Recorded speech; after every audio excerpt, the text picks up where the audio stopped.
உண்மைதான். மற்றவங்க நம்மை குறித்து அவதூறா பேசுற மாதிரி நம்ம வாழ்க்கை இருக்குது, உண்மைதான். ஆனால் ஸ்டில் இயேசுவின் நாமத்தில் சொல்றேன், நாம் இன்னும் கைவிடப்படவில்லை. யார் கைவிடப்பட்டா அப்படின்னு நம்ம சொல்லணும் தெரியுமா? ஒருவன் தேவனுடைய கரத்தில் இல்லாதவன் தான் கைவிடப்பட்டவன். அவனிடத்தில் ஆஸ்தி இருக்கட்டும், பொருள்கள் இருக்கட்டும், பெரிய காரியங்கள் இருக்கட்டும், ஒரு மனிதனோடு கூட தேவனுடைய ஐக்கியம் இல்லை என்றால் அவன் இருந்தும் வாழ்ந்தும் செத்த பிணம்தான் அர்த்தம் அன்பானவர்களே. அவன்தான் கைவிடப்பட்டவன். உண்மையாகவே கைவிடப்பட்டிருக்கிற நாம் கைவிடப்படவில்லை. அவர் நித்திய மகிமையினால் நம்மளை நடத்துவார். கைவிடப்பட்ட ஒவ்வொரு இடங்களிலோ அவருடைய பிரசன்னம் நம்மளை தாங்கி நடத்த போகிறது என்பதை எத்தனை பேர் விசுவாசிக்கிறீங்களோ? என் தேவன் என்னை கைவிட மாட்டார், என் ஆண்டவர் என்றைக்கும் கைவிட மாட்டார், என்னை சுமந்து நடத்துகிற என் தேவன் என்னை கைவிட மாட்டார். இந்த தோல்விகள் எல்லாம் நல்லதே, சொல்லுங்க பார்க்கலாம்.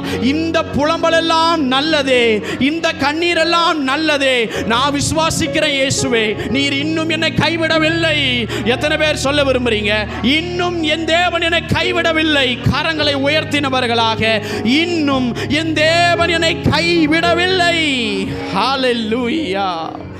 இமை பொழுது உன்னை